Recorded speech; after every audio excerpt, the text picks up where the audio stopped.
감난산에서부터 예수님을 둘러싼 사람들이 예수님에게 어떻게 대하는지를 우리는 살펴보았습니다. 칼과 옹치를 들고 예수님을 붙잡는 무리들, 칼을 휘두르는 베드로, 그리고 예수님을 버리고 도망치는 제자들, 예수님을 부인하는 베드로, 그리고 거짓 고발을 하는 유대의 지도자들, 그리고 조작된 정보로 광분하고 날뛰는 그 무리들, 또한 사실이 아닌 여론에 따라 예수님을 재판하고 넘겨주는 비겁한 빌라도. 감남산에서 붙잡히신 이후 예수님은 지금 이곳 저곳을 끌려다니시면서 많은 사람들을 만나고 또 많은 신문을 당하며 고통을 받으셨습니다. 이제 마지막으로 갈보리산으로 예수님께서 십자가를 지고 올라가십니다. 네, 매우 독특한 장면이 여기에 나와요. 시몬이라는 구레네 사람이 시골에서 오는 것을 붙들어 그에게 십자가를 지워 예수를 따르게 했다라는 말씀입니다. 우선 십자가형의 매우 잔혹한 면을 우리에게 보여주고 있습니다. 십자가형은 그 일을 당하는 죄수가 십자가의 형틀, 자기가 매달릴 그 형틀을 들고 그 형장까지 가지고 나아가게 됩니다. 참으로 비참하고 잔혹한 일이 아닐 수 없습니다. 예수님은 이미 채찍질을 너무 많이 당하여 피를 흘렸기 때문에 도저히 그 형틀을 들지 못할 정도로 약해진 것으로 보입니다. 그래서 이 일을 시몬이라는 구레네 사람이 대신하게 됩니다. 분명 그것은 그의 자발적인 행동이 아니었습니다. 공권력에 의해서 강제로 동원되어 지금 그 일을 감당합니다. 어찌 보면 그 사람은 지독하게 운이 나쁜 사람이었습니다. 마가복음 그가 알렉산더와 루포의 아버지라고 이렇게 이름을 소개해가며 구체적으로 말하고 있습니다.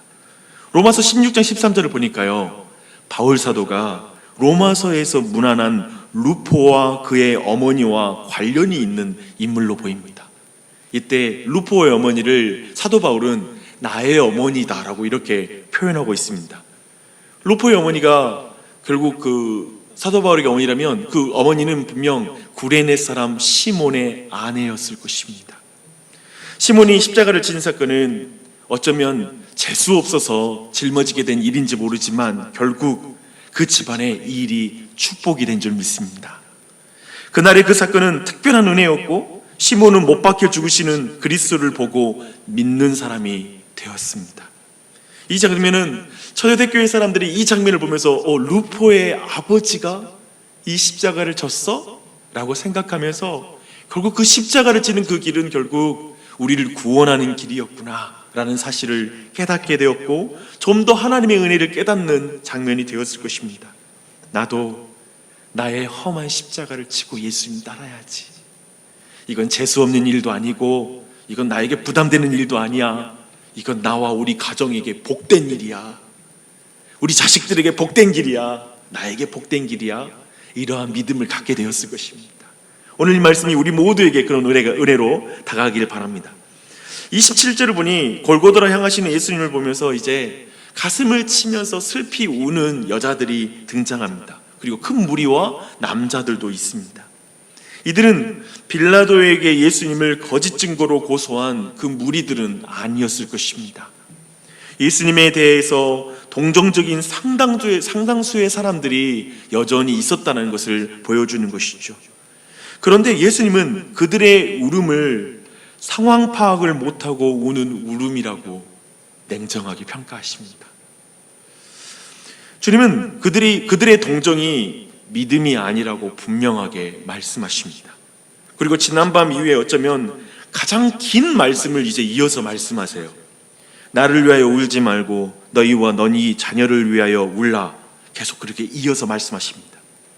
그리스도의 순환과 십자가의 죽으심을 볼 때 주님은 우리가 주님을 불쌍히 여기는 것이 아니라 우리 자신을 불쌍히 여겨야 된다라고 뒤집어서 말씀하십니다.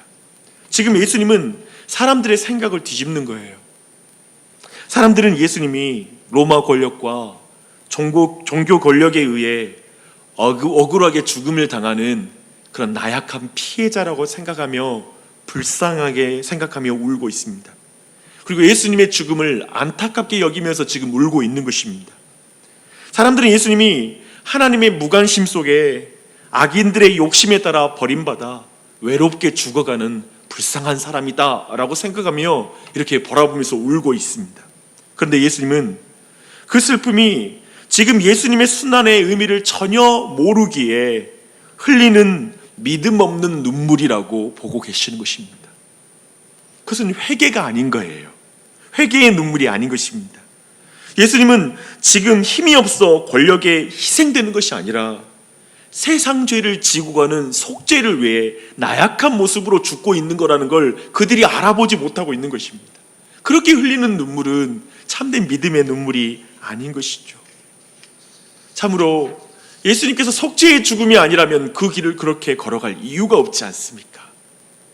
그렇게 그들은 예수님을 위해 울 필요가 없다라고 말하고 있습니다. 29절 30절을 한번 눈으로 보십시오. 도리어 그들과 그들의 자녀를 위해서 울라고 말씀하십니다. 왜냐하면 이제 무서운 심판이 임박했기 때문입니다. 하나님의 심판의 날이 오기 전에는 가족이 없는 게 저주예요.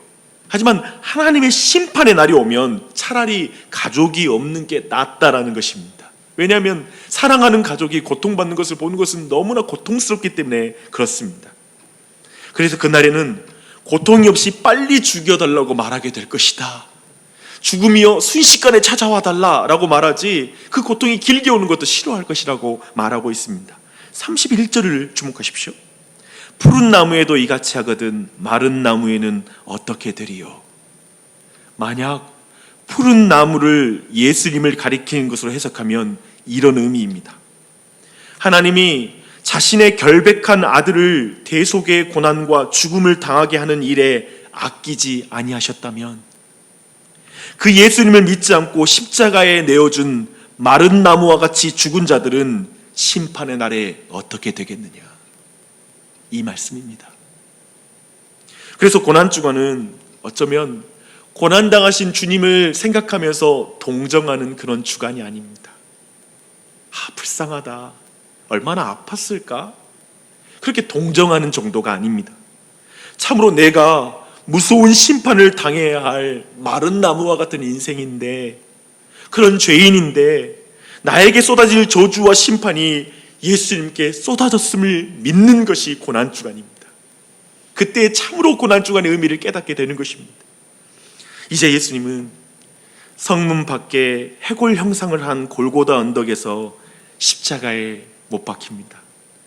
그에게 드는 두 행악자가 있다라고 말하고 있습니다. 이런 모든 무대는 빌라도와 유대 지도자들이 함께 기획한 무대일 것입니다. 계획하고 허락된 무대입니다. 예수는 하나님께 버림받아 평강의 도시, 샬롬의 도시 밖에 버려진 그런 인생이다, 죄인이다.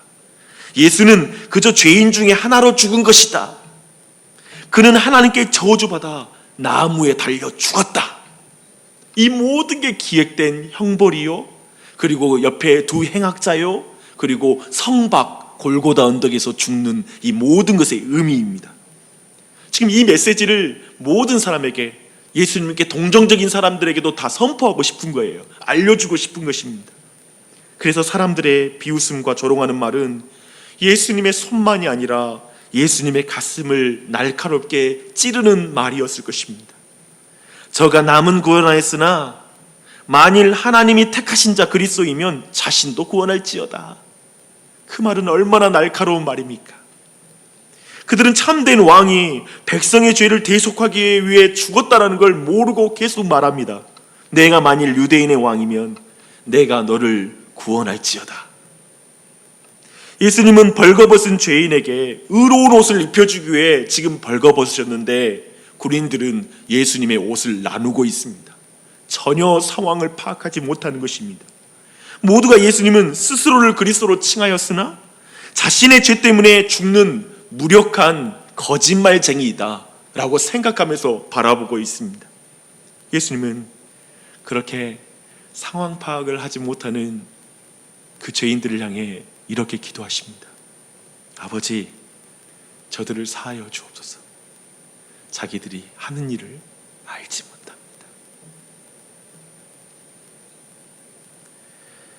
골고다에 오르시는 길과 골고다에서 예수님 주위에 있는 구경꾼과 말과 못으로 예수님을 십자가에 못 박는 사람들을 우리는 이렇게 보고 있습니다.